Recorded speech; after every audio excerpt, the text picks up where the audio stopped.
I used to think I had a pretty good grip on my life with Amelie.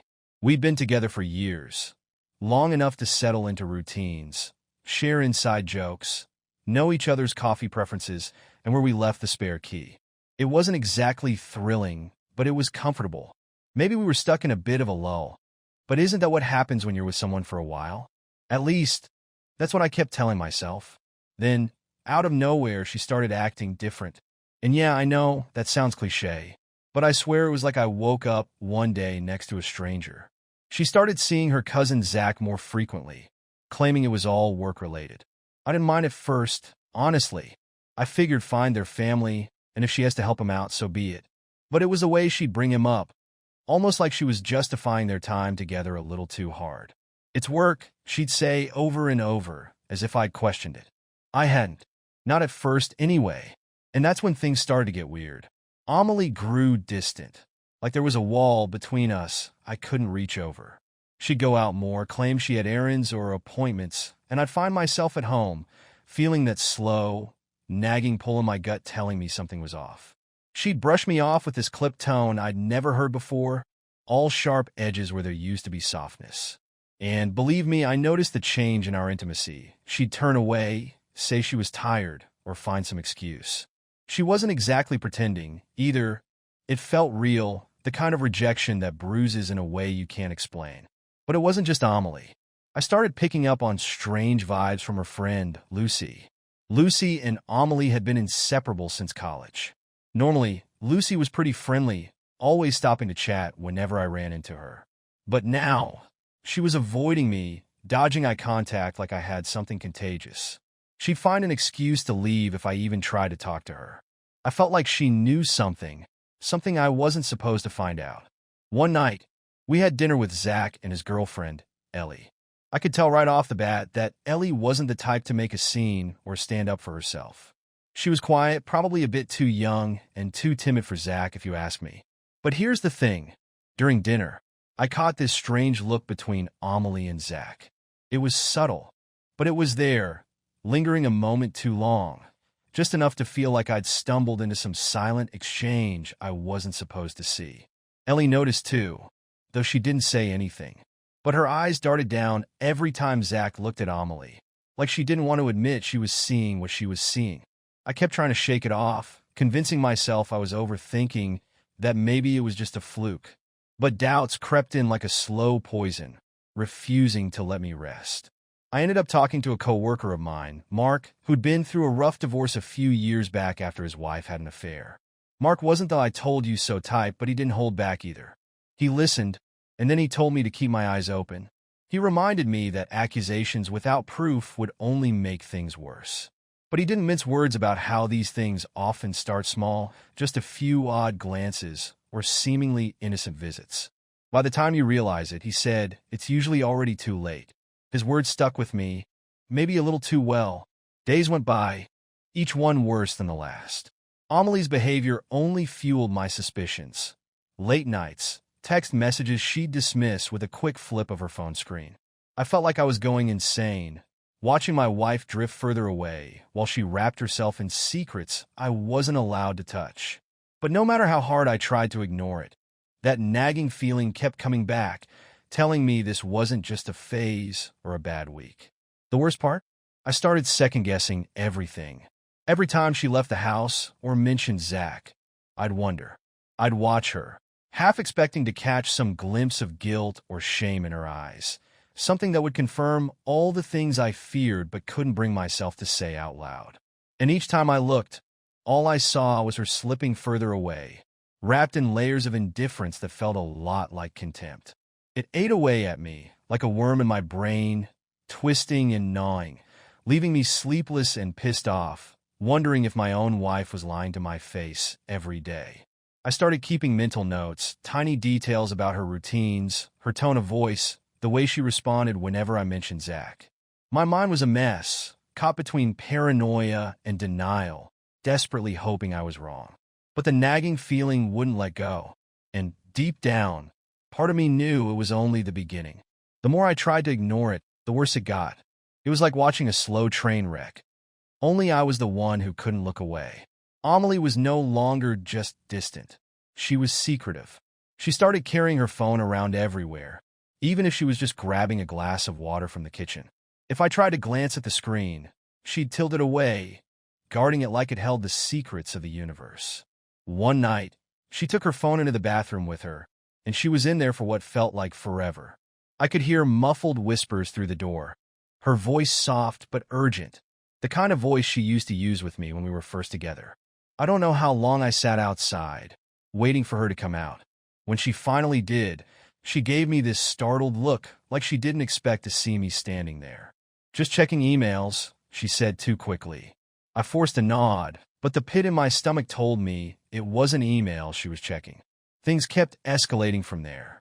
She'd glance at the clock more often, as if she were waiting for something or maybe someone. I'd ask about her day, try to make small talk, and her answers would be short, like she was annoyed that I even cared to ask. "Work stuff," she'd say with a sigh, as if my curiosity was exhausting her. I wanted to believe her, but each excuse felt thinner than the last, and I was starting to feel like a fool for even pretending to buy it. Then there was Ben, our neighbor and family friend. Ben and I have shared beers over the years, traded lawn care tips, the usual neighborly camaraderie. So when I ran into him one evening, I wasn't expecting the bomb he was about to drop. I didn't want to say anything, but he started, his eyes darting around like he wished he'd never opened his mouth. "I saw Amelie at a cafe across town. She was with that cousin of hers, Zach, right?" I forced a chuckle, trying to keep my voice casual. "Yeah, they're working on some project together." Ben shifted uncomfortably, looking at his shoes. "I mean, they just seem close. Real close, you know? Not how I'd expect cousins to look." He scratched his neck, his face twisted in this awkward, half-guilty expression, and I could tell he regretted saying anything. But it was too late. My head was already spinning, and I couldn't help myself. I pressed him for details. "Did they, look intimate?" Ben shrugged, clearly wishing he was anywhere else but here. "Look, man, I don't want to jump to conclusions. I just thought you should know." Then he quickly made an excuse and shuffled off, leaving me standing there, feeling like someone had punched me in the gut. As if that wasn't enough, the late-night call started. I'd be lying next to her, drifting off, and suddenly her phone would buzz. She'd bolt upright, grab the phone, and dart out of bed, mumbling something about work. This went on night after night, and every time I'd ask, she'd brush it off. "It's just work stuff, Thomas. Go back to sleep." One night I caught a glimpse of her screen, and there was a message with a string of heart emojis. She noticed me looking and quickly tilted the screen away, muttering something about a colleague's wife who was going through a rough time. I wanted to believe her, but at that point, trust was becoming a luxury I could no longer afford.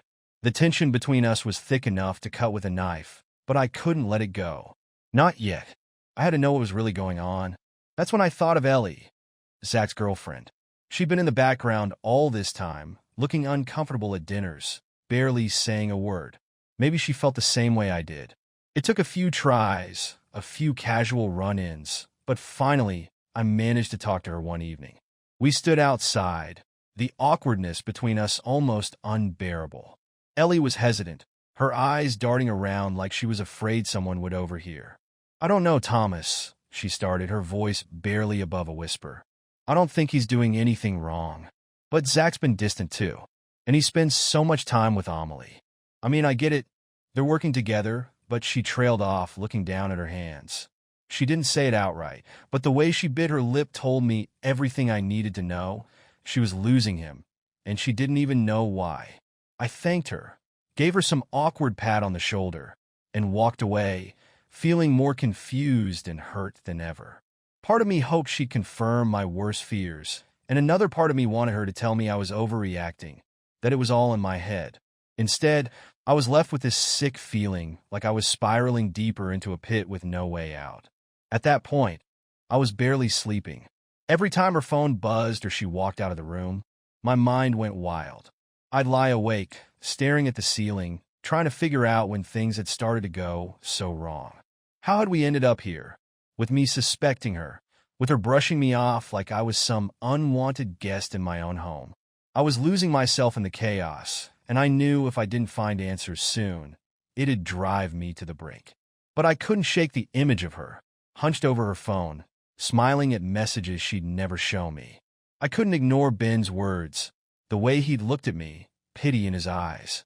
And Ellie, who was barely hanging on herself, a silent witness to whatever the hell was going on between Amelie and Zach. I was done sitting around, waiting for Amelie to let something slip or for some miracle to hand me the truth on a silver platter. The late-night calls, the guarded phone, the excuses, it was all adding up to something ugly, and I needed solid proof. I couldn't live with the constant uncertainty gnawing at me, the images in my head of her with Zach. So I took matters into my own hands. The first step was getting some eyes on what was really happening when I wasn't around. It felt extreme, but I was past caring. I set up cameras, one in our bedroom, another in the garage, and the final one at her workplace, where she was constantly helping Zach with documents. I didn't tell a soul about this. I didn't want anyone to know just how far I was willing to go, not until I had the proof in hand. It wasn't long after setting everything up that I told my oldest friend, Matthew, about what I'd done. Matthew and I go way back. We grew up on the same block, got into all kinds of trouble together. If anyone would understand, it was him. I still remember his reaction, a mix of shock and pity, with a hint of anger on my behalf. He knew this wasn't like me. "I don't know, man," he said, rubbing the back of his neck. "I get it, but you're playing with fire here." But despite his initial hesitation, he offered to help. He didn't ask too many questions, didn't judge me for doing what I felt I had to. Instead, he sat down with me, reviewing the footage we collected, one grueling day at a time. For weeks, there was nothing, just her coming and going, doing normal things or what looked like normal things. But each day, I felt the paranoia creeping deeper, taking root in places I didn't even know I had. My gut was screaming at me, telling me not to back down, not to let go, and I was in too deep to stop. Then one evening, I hit the jackpot. The footage was grainy, but there was no mistaking what I was seeing. Amelie and Zach, locked together in her office, tangled up in each other with no shame, no restraint. My stomach twisted as I watched, feeling like I'd been gutted. I couldn't look away, even though every second felt like it was slicing me open. I'd suspected it, maybe even known it deep down, but seeing it, having it confirmed like this, it was a whole different kind of pain. I called Matthew immediately. He came over, and we watched the footage together, both of us silent. He didn't say anything, didn't look at me with pity. He just sat there, going through it frame by frame, helping me catalog it all. We talked strategy, what this meant, how long this had been going on. He wanted to know what I planned to do, but I didn't have an answer for him. All I knew was that I needed more. This wasn't about a single incident. I needed to understand the scope of their betrayal. The next person I confronted was Lucy. She'd been avoiding me for weeks, dodging my calls, making herself scarce whenever I was around. But now, I knew why, and I wasn't letting her slip away again. I cornered her after work one evening, catching her just as she was about to leave. "Lucy," I said, barely holding it together, "I need the truth. No more excuses, no more dodging.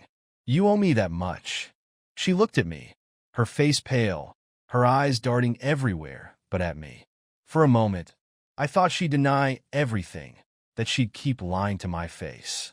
But eventually, her shoulders slumped, and she nodded defeated. "I didn't want you to find out this way, Thomas," she whispered. "But yes, I know about them. It's been going on for months." Her words hit me like a punch to the gut.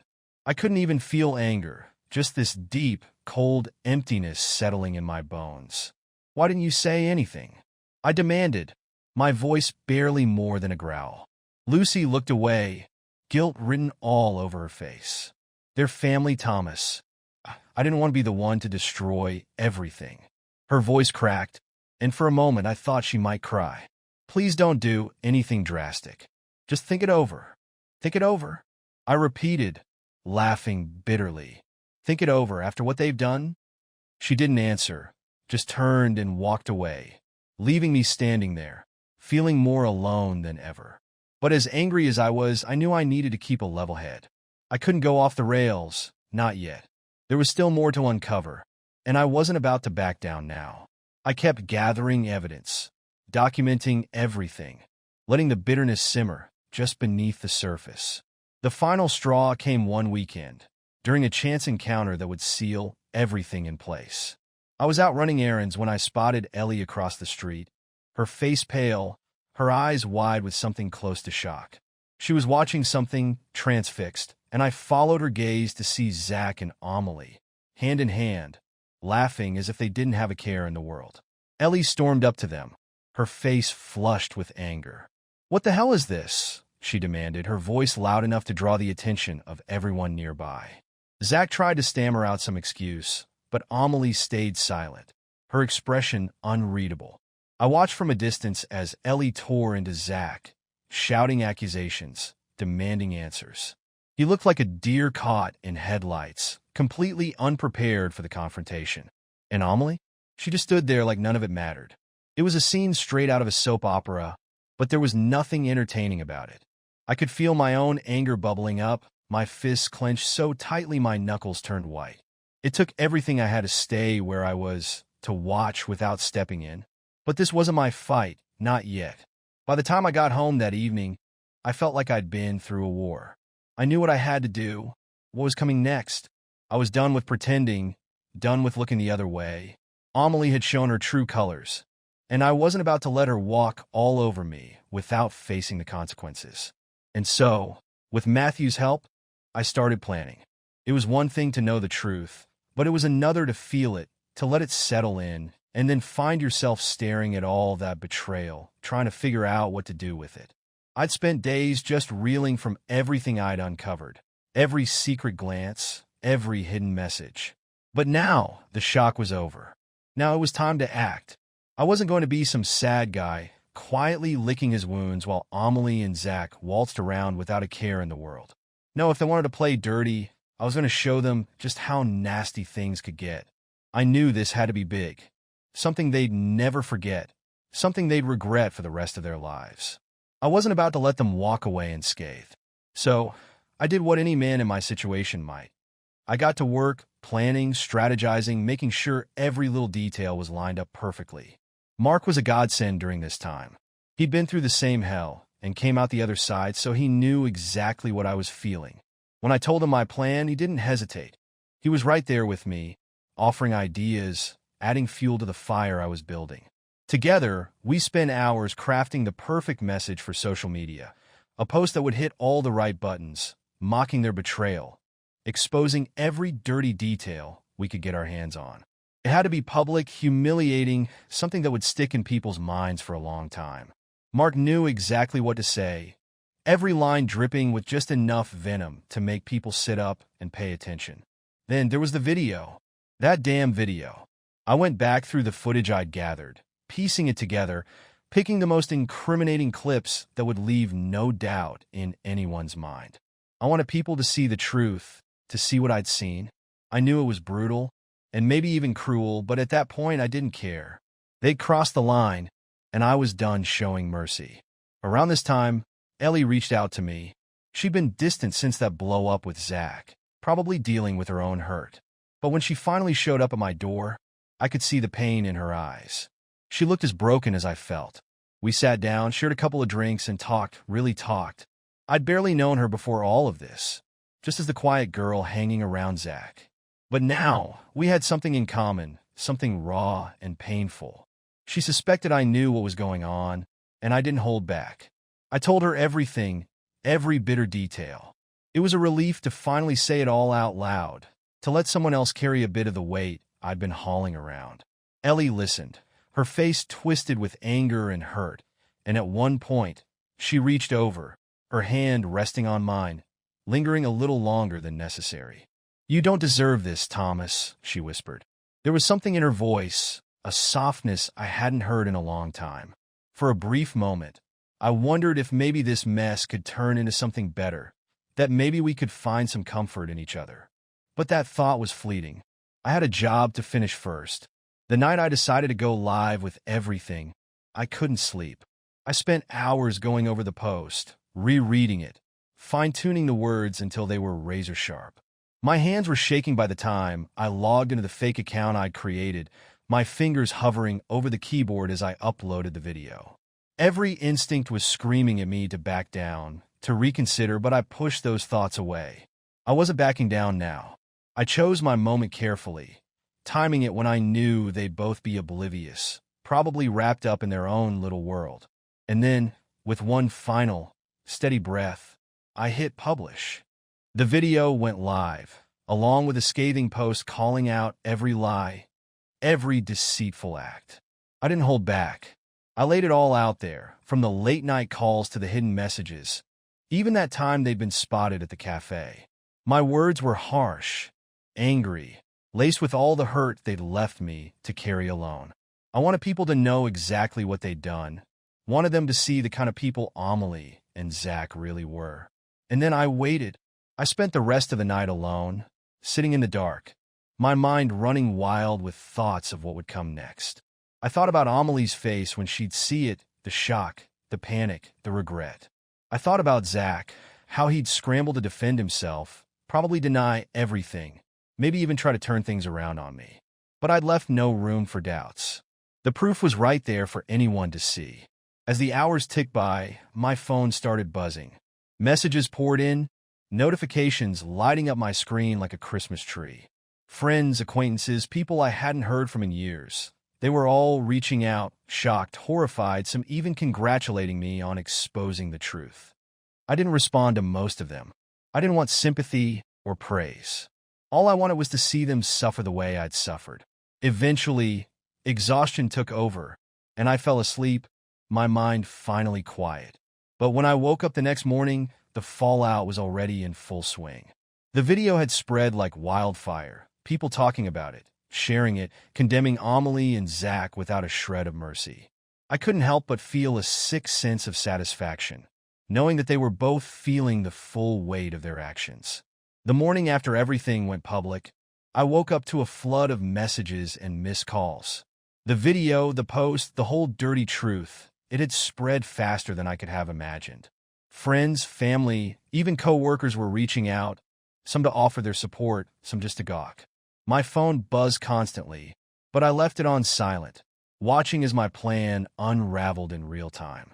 I'd done what I set out to do, and now all that was left was to watch Amelie and Zach feel the consequences. It didn't take long for the news to reach their families. The scandal hit hard. Amelie's mother was the first to call, her voice thick with a mix of anger and desperation. I didn't answer. I couldn't. I heard from mutual friends that her mom had broken down, crying and screaming, unable to accept that her daughter had been involved in something so disgraceful. She'd always been proud of Amelie, held her up as the family's golden child, and now that image had shattered in front of everyone. Her family, who had once treated me like one of their own, now had no idea what to say, what to feel, who to blame. I could only imagine the looks on their faces, the disbelief, the shame. Zach's family didn't take it any better. His parents had always been protective of him, but even they couldn't deny the evidence. He tried to downplay it at first, saying the video was out of context or misinterpreted. But there was no talking his way out of this one. Soon, word got back to his job, and that was when things really took a turn.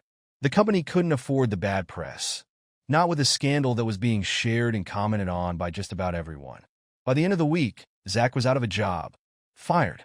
He was left scrambling, calling in favors, trying to salvage whatever he could of his reputation. The fallout didn't stop there. Friends who'd once been close to both of them started pulling away, not wanting to be associated with what had now become the gossip of the year.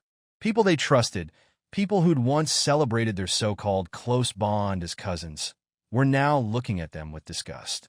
Amelie had her own share of losses. Her co-workers avoided her, whispers following her every step. And her family, the people she'd always leaned on, were ashamed, unable to look her in the eye. Through it all, Mark was by my side, at least at first. He'd been all in during the planning stages, sharing in my anger, fueling my drive to see them pay. His own experience with betrayal made him empathize, or so I thought. But as he saw the extent of the fallout, his attitude started to shift. One day, he pulled me aside, a conflicted look on his face. "Thomas, I know I pushed you to go through with this, but maybe we went too far."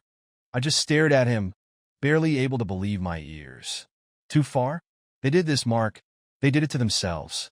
Mark shook his head, a flicker of regret in his eyes. "I know, but I can't help thinking, What's left now, Thomas? You got your revenge, but was it worth all this? He sighed, his shoulders slumping. I am sorry. Ma, I can't be a part of this anymore. He walked away, leaving me standing there, feeling a strange emptiness settle in. For the first time, I wondered if maybe, just maybe, he had a point, but the thought was fleeting. I'd given too much, lost too much to back down now. Then there was Ellie. I knew the scandal had hit her hard too. She'd been holding out hope for Zach, probably clinging to the idea that maybe, somehow, this was all a big misunderstanding. But once everything went public, there was no denying the truth. She finally confronted Zach, demanding answers, demanding he own up to what he'd done. I heard through the grapevine that their breakup was brutal. She didn't hold back, laying out every lie, every moment he'd broken her trust. She was done with him, ready to leave him and all the memories behind. A part of me was relieved, knowing she'd finally freed herself from him. But another part of me wondered if, maybe, she was leaving to escape me too, to distance herself from everything that reminded her of this nightmare. In the weeks that followed, Ellie moved on. She started seeing someone new, a guy from her work. I heard she needed a clean break, something to wash away the stain Zach had left on her life. I couldn't blame her. We'd both been dragged through the mud, and maybe distancing herself from all of it was her way of finding peace. But Amelie, she couldn't escape as easily. The scandal was inescapable, her reputation in ruins. She tried to act like nothing had happened, like the world hadn't watched her betrayal unfold in high definition. But no matter where she went, there were whispers, sidelong glances, a constant reminder of the mess she'd made. Her family, her friends, everyone was looking at her differently. Her own mother couldn't bear to face her, blaming herself, maybe, for how things had turned out. She had always doted on Amelie, always held her up as an example, and now, that pedestal had crumbled. I knew people thought I was cruel for what I'd done, that I'd taken things too far. But when I look back on it, all I saw was justice. They'd made their choices, and I'd simply exposed them for what they were. The days after the scandal felt surreal, like I was walking through a fog. I'd finally taken the step to file for divorce, a decision that brought a strange mix of relief and emptiness. The truth was out, and I'd done everything I'd set out to do. But now, with the dust settling, I realized I was left with this gaping void. The anger, the drive, it had fueled me for so long, and now, without it, I felt hollow. I'd achieved my revenge, but the scars of betrayal were still fresh, like wounds that hadn't yet healed. I knew I had to start over, to rebuild. I'd neglected myself in all this chaos, let the bitterness eat away at who I was. So, I made a decision. This new chapter wouldn't be about them anymore. It would be about me. I joined a gym, something I'd always put off, and for the first time in a while, I felt like I was doing something just for myself. I threw myself into workouts, channeling all the leftover anger, the residual pain, into something productive. It became a routine, something I could rely on, something that helped me feel in control again. But I knew working out alone wouldn't be enough to fix the mess in my head, so I started seeing a therapist, Dr. Anna Price. Dr. Price was exactly what I needed, sharp, compassionate, but unafraid to challenge me. Therapy was brutal, to say the least. She helped me confront things I'd been burying, emotions I hadn't allowed myself to feel. She pushed me to see beyond the anger, beyond the betrayal, and to understand the pain beneath it all. Each session was a step toward restoring a part of myself I'd thought was lost, bit by bit. She showed me that forgiveness didn't mean excusing what they did. It meant freeing myself from the weight of it. It was about letting go for my sake, not theirs. As the weeks passed, I found myself opening up to the idea of new relationships. Not immediately, of course, but the thought didn't seem as impossible as it once had. That's when Ellie came back into my life. I ran into her by chance, just a random encounter, but it felt strangely comforting. She'd been through the same hell, had the same scars.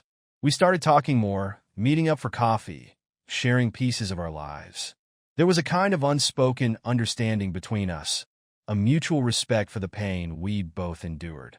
Over time, our friendship grew into something more, something that felt real and safe.